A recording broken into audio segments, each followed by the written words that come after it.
Basic शिक्षा परिषद द्वारा संचालित कक्षा 7 की हिंदी की पुस्तक मंजरी, उसका पाठ 15 मन भावन सावन। तो सावन का बहुत ही सुंदर सा चित्रण किया गया है सुकुमार कवि सुमित्रा नंदन पंत। और प्रस्तुत कविता ने सावन के बरसते बादल का जो चित्र खींचा है।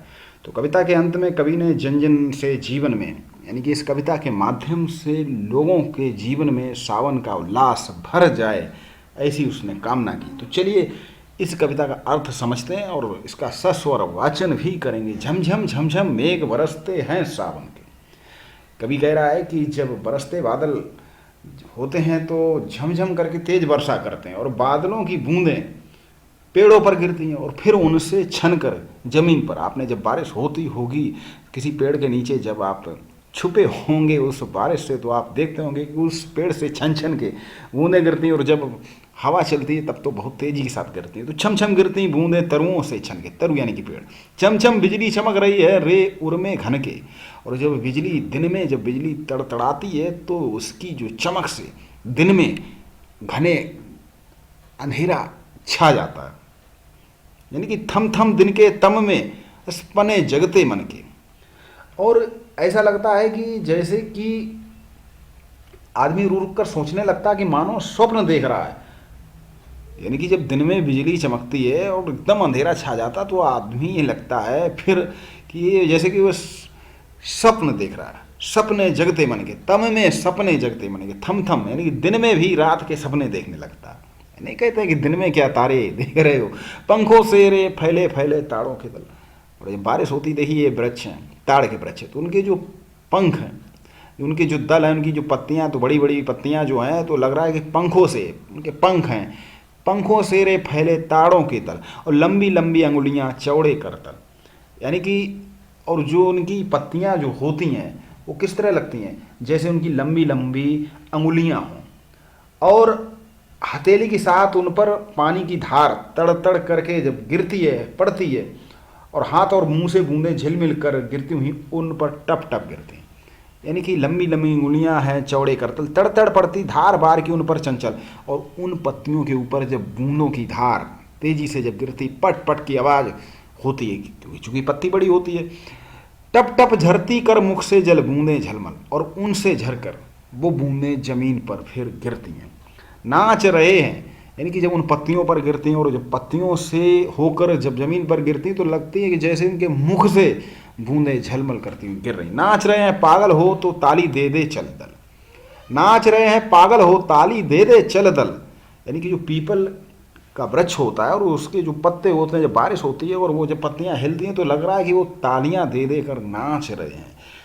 झूम झूम सिर नीम हिलाती सुख से भीवल, और जो झूम नीम जब तेजी से झोंका आती, जब तेज बारिश होती तो हवा भी चलती है और पेड़ भी झूमते हैं। तो जैसे नीम का वृक्ष इस तरह झूम रहा है कि सुख से विह्वल खुश हो रहा है।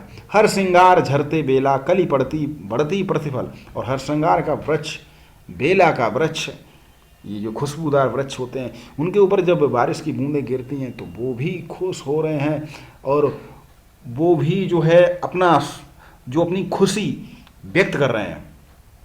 दादुर टर टर करते, यानी कि दादुर टर टर करते। अब जैसे कि जब बारिश होती है और ये जो हर श्रृंगार है और ये बेला है, तो जब उनके ऊपर बूंदें गिरती हैं तो लगता है कि उनकी जो पत्तियां, उनकी कलियां, वो भी गति बढ़ रही हैं। यानी कि ऐसा हो नहीं रहा लेकिन लगता ऐसा बढ़ेंगी तो धीरे धीरे ही। हसमुख हरियाली में खग कुल गाते मंगल, और दादुर टर टर करती झिल्ली बजती झंझन। और जब बारिश होती तो जो मेढक टर टर करते हैं तो लगता है कि हाँ बारिश का माहौल है। खग कुल गाते मंगल, पक्षी जो है आवाज़ करते हैं तो लगता है कि वो गीत गा रहे हैं। म्याओ म्याओ रे मोर और प्यू प्यू चातक गिड़, मोर जो है म्याओ म्याओ करता है और जो प्यू प्यू जो चातक वृक्ष होता है वो करता है। उड़ते सोन बलाग आद्र सुख से कर क्रंदन, सोन बलाक, उड़ते सोन बलाक यानी कि जो बगुले होते हैं, आद्र सुख से कर क्रंदन, जब चिल्लाते हुए जब उड़ते हैं, बगुलों की आवाज़ क्यों क्यों करके जब उड़ते हैं। और घुमड़ घुमड़ सिर मेघ गगन में भरते भर जाए, ऊपर से बादल जो है घुमड़ रहे हैं और गर्जना कर रहे हैं। रिम झिम क्या कुछ कहते बूंदों के स्वर, और जो बूंदें गिरती हैं झिम झिम,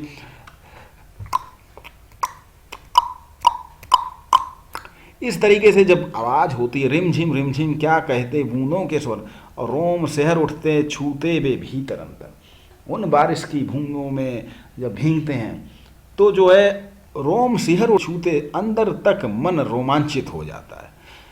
धाराओं पर धाराएं, और इस सावन पर तो जानना जाने कितना साहित्य लिख दिया गया, कितने गीत लिख दिए गए। धाराओं पर धाराएं धरती पर झरती धरती पर, रज के कड़कड़ में तड़ तड़ को पुल काबिल भर, और जमीन का कड़कड़ मिट्टी का एक कड़कड़ जो है पुलकित हो जाता है, और उस सौंधी सी खुशबू में मन, यानी कि जब बारिश होती है तो जमीन जो तृप्त हो जाती है। पकड़बार की धार झूलता है मेरा मन, और जो बारिश होती है उसकी धार झूलता है, उसको पकड़ कर लग रहा है कि उसको पकड़, कवि ने बहुत ही अच्छी कल्पना की है कि जैसे कि झूले, तो वो जो धार है वो रस्सी है झूले की, और उसको पकड़ कर झूलने का करता है मन। आओ रे सब मुझे घेर कर गाओ सावन, और आ जाओ मुझे घेर कर सब लोग मिलकर सावन के गीत गाएं कि सावन बरसे तरसे मन, इंद्रधनुष के झूले में झूले मिल सब जन। और उस इंद्रधनुष का जो झूला है उसमें झूले मिलकर हम सब लोग, और फिर आए जीवन में सावन मन भावन, और उस सावन से हमारे जीवन में उल्लास भर जाए। तो बहुत ही अच्छी कविता सुमित्रा नंदन पंत, और इन्हें जो है बहुत ही अच्छी पदवी दी गई सुकुमार कवि। प्रकृति के बारे में बहुत अच्छा चित्रण करते हैं इनकी अपनी कविताओं के माध्यम से। थम थम रुक रुक कर थम अंधकार दल पत्ते चल दल पीपल, जिनके पत्ते सदैव हिलते रहते, सोन बलाक सुनहरे बगुले आदर सुख सुख में मग्न होकर। शब्दों की सहायता से कविता स्वयं बनाए, बादल बरसात पानी बिजली। वर्षा ऋतु की कुछ और कविताओं को पढ़िए, वर्षा ऋतु का सुंदर सा चित्र बनाइए। चित्र तो बनाना सिखाते ही चैनल के माध्यम से, तो आप चैनल को सब्सक्राइब जरूर करें, क्योंकि यहीं पर पढ़ते हैं आप अपने सभी पाठ और कविताएं। कविता से ये प्रश्न है, ताड़ के पत्ते किस रूप में दिखाई पड़ रहे हैं? हरसिंगार और बेला के फूलों पर सावन की बूंदों का क्या प्रभाव पड़ रहा है? निम्नलिखित भाव कविता की किन पंक्तियों में आए? पीपल के पत्ते मानो ताली बजाकर नाच रहे हैं। ये वीडियो को पहुंच कर आप इन प्रश्नों के उत्तर लिखें, और डिस्क्रिप्शन में भी लिंक दे दिया जाएगा आगे चलकर। निम्नलिखित पंक्तियों के भाव स्पष्ट कीजिए। उड़ते सोन बलाक आदर सुख से कर क्रंदन, रोम शेर उठते भी छूते वे भीतर अंतर। और कविता की अंतिम पंक्ति में कवि ने क्या इच्छा व्यक्त की? तो यही कि सबके जीवन में सावन जैसा उल्लास भर जाए। भाषा की बात, झमझम झमझम में एक बरसते हैं सावन के, झमझम ध्वनि सूचक शब्द है। कविता में उन पंक्तियों चुनकर लिखें जिनमें अनुप्रास अलंकार झमझम झमझम। तो यह प्रोजेक्टकार अपने आसपास जो है जल के दूषित होने के कारण लिखे हैं, और इसे भी जाने। आसमान से गिरने वाला निर्मल जल धरती पर आकर दूषित हो जाता, दूषित जल से डायरिया, हैजा, पेचिस, टाइफाइड आदि बीमारियां उत्पन्न होती हैं। कुएं व हैंडपंप के आसपास गंदगी ना होना, पीने के पानी के मानव मल या सीवर का पानी मिल जाना, गंदगी का होना, ये सब भी बातें अच्छी नहीं होती हैं। छोटी छोटी बड़ी फैक्ट्रियों का रासायनिक जहरीले पानी का नदियों में मिल जाना। और अब मंजरी सात आधाड़ा चित्र किसी पात्र अथवा विषय वस्तु के बारे में उसकी विशेषता, गुण, लाभ, हानि के प्रमुख बिंदुओं के आधार पर चित्रण करना। मन भावन सावल, बादल, वर्षा, हरियाली, इन पर आप लिखें। झमझम मेघ बरसते हैं सावन के। सावन के बारे में जो भी है शिक्षकों हेतु निर्देश, तो आप ये था आपका पाठ, और अगला पाठ था क्या होगा क्या निराश हुआ जाए। मिलेंगे अगले पाठ के साथ, तब तक को आप सभी के लिए बहुत बहुत प्यार, बहुत बहुत नमस्कार। चैनल को सब्सक्राइब करें, चैनल से जुड़ें, वीडियो को लाइक करें, अपने साथियों को शेयर करें।